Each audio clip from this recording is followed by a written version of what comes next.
Un instant, nous sommes avec Paul Jossé, ancien collaborateur parlementaire, qui a réalisé une enquête, la première sur les avantages et les salaires des 1132 fonctionnaires de l'Assemblée nationale. Je ne parle pas évidemment des assistants parlementaires, je ne parle pas du personnel politique, c'est-à-dire des députés, je parle des agents de l'Assemblée nationale. Et cette enquête révèle des chiffres parfaitement inattendu. Ouais.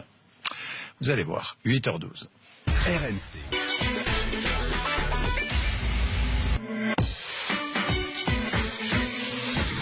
Sur RMC, votre invité Jean-Jacques Bourdin, Paul Jossé de l'IREF, l'Institut de recherche économique et fiscale, auteur d'une enquête sur les avantages des fonctionnaires de l'Assemblée nationale. Oui, Paul Jossé, bonjour. Bonjour Jacques Bourdin. Révélation dans Le Point et ce matin sur RMC et RMC Découverte, révélation sur les salaires et les avantages des 1132 fonctionnaires de l'Assemblée nationale. Alors vous avez été collaborateur parlementaire, vous n'êtes plus aujourd'hui, vous êtes membre de l'Institut de recherche économique et fiscale, l'IREF, vous travaillez pour l'IREF, ce qui est un institut public qui surveille la manière dont on dépense l'argent public. C'est un institut public, c'est un institut privé. Ah, c'est privé. Mais qui émet des rapports publics. Voilà, qui émet des rapports publics. Bon.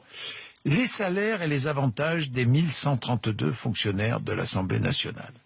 Le salaire. J'entre à l'Assemblée nationale. Oui. Combien vais-je toucher?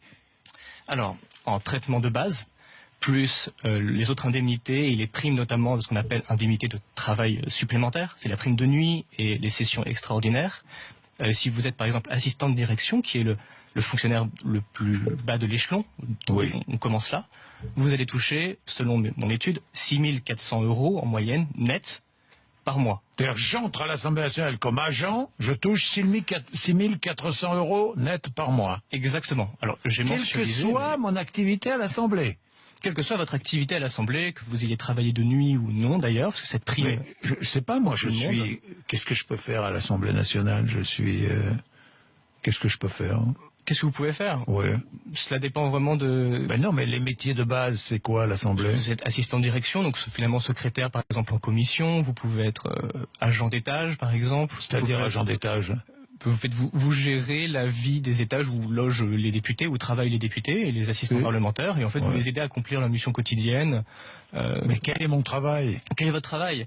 Vous connaissez ça puisque vous avez été assistant parlementaire. Ça varie. Il y a des travails qui sont plus ou moins, on va dire, importants, mais je pense que... Oui, non mais d'accord, mais concrètement, vous les connaissez? Oui. Que font ces agents concrètement? Au quotidien. Au quotidien, bon, il y a de tout. Par exemple, les agents d'étage, ça va être de la distribution du courrier, ça va être on va remettre des ramettes de papier. Voilà, il distribue le courrier, remet des ramettes de papier dans le... Exactement. Il touche combien pour ça? En total, 6 400 nets au minimum. Au minimum 6 400 nets. Tout compris. Et alors quand on monte, tout compris. Bien sûr. Avec des primes invraisemblables. Des primes à 114% du traitement de base, donc c'est-à-dire on double son salaire avec les primes. Voilà. Ah d'accord. C'est-à-dire que il y a une prime de nuit, par exemple, j'ai vu ça dans votre rapport, qui n'est pas vraiment une prime de nuit, parce que même si je dors chez moi la nuit, je touche la prime. Exactement, en fait c'est acquis, c'est un combat syndical, donc tout le monde la touche. Ça représente 46 millions d'euros en 2016 par exemple, et donc par exemple si vous travaillez de nuit et moi pas, comme vous avez fait cet effort de travailler de nuit, ce qui pourrait être légitime, vous avez travaillé de nuit, vous pouvez avoir une prime pour ça. C'est normal, oui. Mais moi par exemple de ne pas avoir travaillé de nuit, je vais quand même l'apercevoir. Vous vais quand même l'apercevoir. Voilà, exactement. Bon, d'accord. Alors si je monte en grade, alors je touche beaucoup plus évidemment. Oui.